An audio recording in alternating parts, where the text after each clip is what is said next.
Teaming us back up, and he brings down the... Bit larger. Michael and wife Debbie Rao Jackson are expecting a little girl. Chuck Henry spent the day with Michael, Debbie, and their baby boy, Prince, and he has this exclusive interview. I didn't think it was going to be this brutal. Debbie Rowe talking about the tabloids. I met the Jackson family this weekend at the ranch at Neverland, and I asked Debbie Rowe to once again set the record straight. The tabloids have characterized her as a joke or a freak for having Michael's son.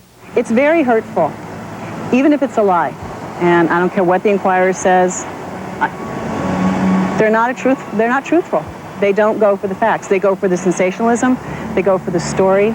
They don't care who they hurt. Then there are the stories about Michael having an affair with his ex-wife, Lisa Marie Presley. Like the weekend, they appeared together in South Africa. And then I also heard that same weekend that Michael had married Lisa in Johannesburg. So I waited for him to call me that night, and I said, "Oh, congratulations." And he said, "For what?" I said, "You and Lisa got married." I said, "It's wonderful." I said, "Wait a minute." I said, "That means you have two wives." How does the Lisa thing get so out of hand?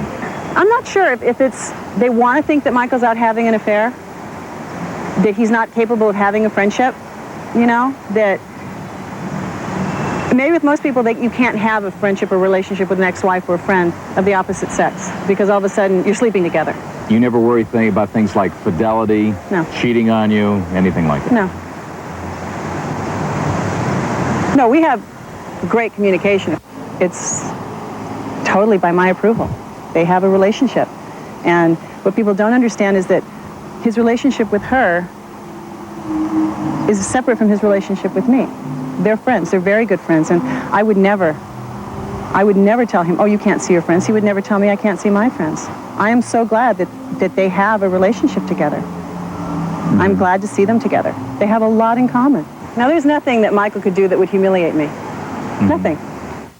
My friendship with him is the most important thing to me. And if this marriage gets in the way of that friendship, then we'll put the marriage aside, but I want to go on as friends. That's more important to me than anything else, especially with having kids. Chuck Henry for NBC News. Just in case you're wondering, the new addition to the Jackson family will be named Paris Michael Catherine. Goes back up, and he brings down this giant lollipop, or whatever it was. Like father, like son. Yeah. Definitely has daddy's sweet tooth. So little Prince is going to have a sister? Yes. How about after that? Let's see. Give me a minute. Give me a minute. I'm getting old. I hope so. I hope we have a lot of kids together. He's such a great dad.